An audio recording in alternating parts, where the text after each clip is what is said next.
Hello everyone, स्वागत आप सभी का आपके अपनी YouTube channel IT foundation classes में। तो गाइज आज की इस वीडियो में सभी ट्रेड वाले स्टूडेंट्स के लिए second year workshop calculation in science के लिए जो है ओरिजिनल क्वेश्चन पेपर यहाँ पे मैं डिस्कस करने वाला हूँ। तो आपका चाहे आईटी मेन एग्जाम हो, आईटी बेक एग्जाम हो या फिर आईटी लेफ्ट ओवर एग्जाम, अगर आप लोग चाहते हो अपने एग्जाम में शानदार मार्क्स हासिल करना तो आज की इस वीडियो को एंड तक ज़रूर देखेगा। स्टूडेंट्स, वीडियो स्टार्ट करने से पहले मैं आप सभी से कहना चाहूँगा, यदि आप लोग फर्स्ट टाइम हमारी यूट्यूब चैनल पे हैं तो इसे सब्सक्राइब करें, साथ ही साथ बेल आइकन के बटन को ज़रूर प्रेस करें ताकि सभी यूज़फुल आईटी वीडियोस रेगुलर आप सभी तक पहुंच सकें।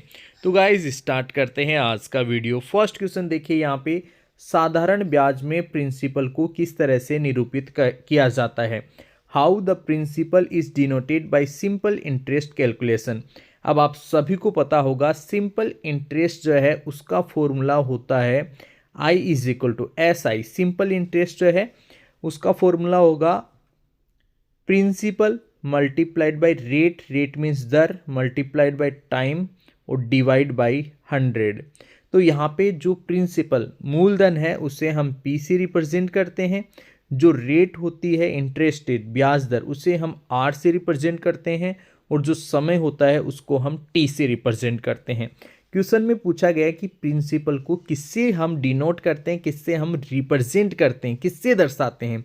तो P लेटर से दर्शाते हैं। बहुत इजी सा क्वेश्चन आपसे पूछा गया था, तो राइट आंसर हो जाएगा ऑप्शन बी। ठीक है, P इसका राइट आंसर हो जाएगा।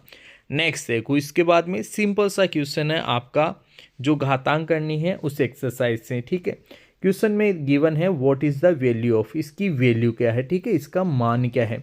आप सभी को पता होगा यार कि गुण मल्टीप्लाई जो होता है गुणा, ठीक है, गुणा में घातें जुड़ जाती है। जैसे मान लो कि a की घात m और a की घात n है, ठीक है, a की घात m गुणा a की घात n है, तो ये बराबर हो जाएगा a की घात m प्लस n की। ठीक है, गुणा में दोनों घातें जुड़ जाती है। अगर आधार समान हो और घातें अलग अलग हो तो गुणा में घातें जुड़ जाती है, यहाँ पे m प्लस n हो जाएगा। ठीक है, अब यहाँ पे देखो सभी में आधार तो समान है a, ठीक है, घात अलग अलग है।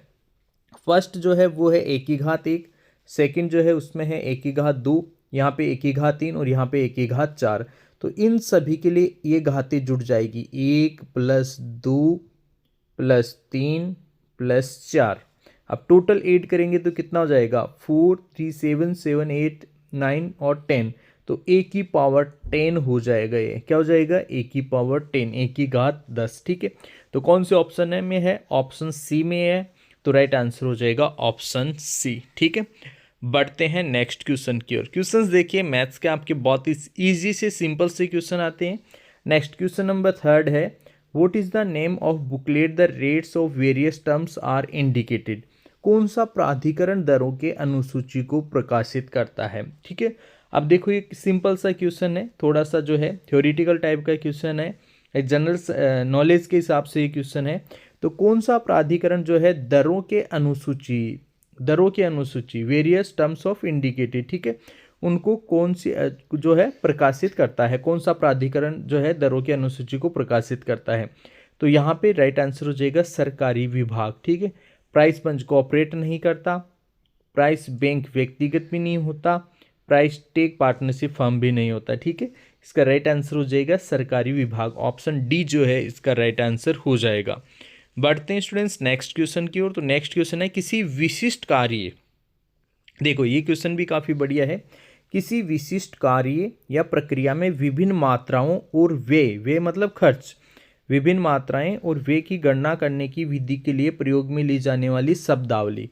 अब देखो यार, बहुत सारी जो क्वांटिटीज़ है, एक्सपेंडिचर है, क्वांटिटीज़ मतलब मात्राएं और एक्सपेंडिचर मतलब गणना, ये वे खर्च। ठीक है, इन चीज़ों का हिसाब किताब लगाना जो है उसके लिए हम जो शब्द जिस शब्दावली का यूज़ करते हैं उसको बोलते हैं एस्टिमेशन, आकलन। उसको क्या बोलते हैं, एस्टिमेशन, आकलन। तो यहाँ पे विवरण ये नहीं आएगा, योजना ये भी नहीं होगा, ड्राइंग भी नहीं होगा, तो राइट आंसर हो जाएगा अपना ऑप्शन डी, एस्टिमेशन, आकलन। ठीक है, ऑप्शन डी इसका राइट आंसर हो जाएगा। इसके बाद में देखो बढ़ते हैं नेक्स्ट क्वेश्चन की ओर।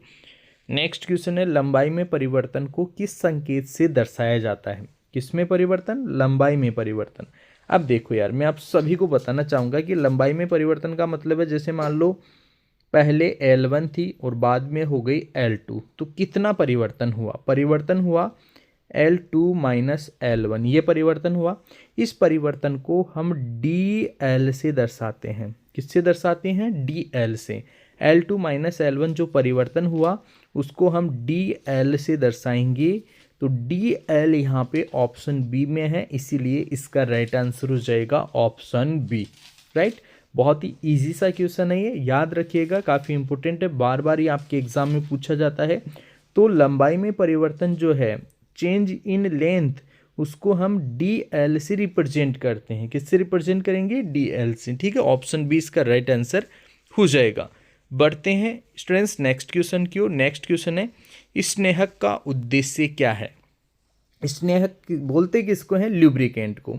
अब देखो यार समझना, जैसे मान लो ग्रीस है वो एक स्नेहक है, ऑयल है वो भी एक स्नेहक है। ठीक है, तो ऐसी चीज़ें जो घर्षण बल को कम करने के लिए जो है हम उपयोग में लेते हैं, उनको हम स्नेहक बोलते हैं।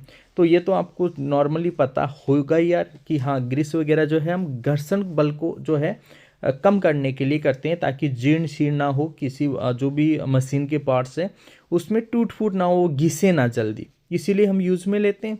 तो स्नेह का उद्देश्य हमसे पूछा गया था दबाव को कम करने के लिए, बिल्कुल नहीं। सेकंड है घर्षण को कम करने के लिए, टू रिड्यूस फ्रिक्शन, फ्रिक्शन को कम करने के लिए। तो बिल्कुल जो है इसका राइट आंसर हो जाएगा ऑप्शन बी। ठीक है, स्नेहक मतलब लुब्रिकेंट्स, इंग्लिश में बोलते हैं लुब्रिकेंट्स। ठीक है, इंग्लिश का वर्ड भी आप लोग याद रखोगे, और इसका यूज होता है घर्षण को कम करने के लिए, फ्रिक्शन को कम करने के लिए। राइट आंसर हो जाएगा ऑप्शन बी। तो इस तरीके से देखिए, मैंने second year workshop calculation science के टोटल 6 क्वेश्चन, आप सभी को पता होगा प्रेजेंट समय में जो है टोटल 6 क्वेश्चन आपके पूछे जाते हैं। तो सभी 6 क्वेश्चन मैंने यहाँ पे डिस्कस किए हैं।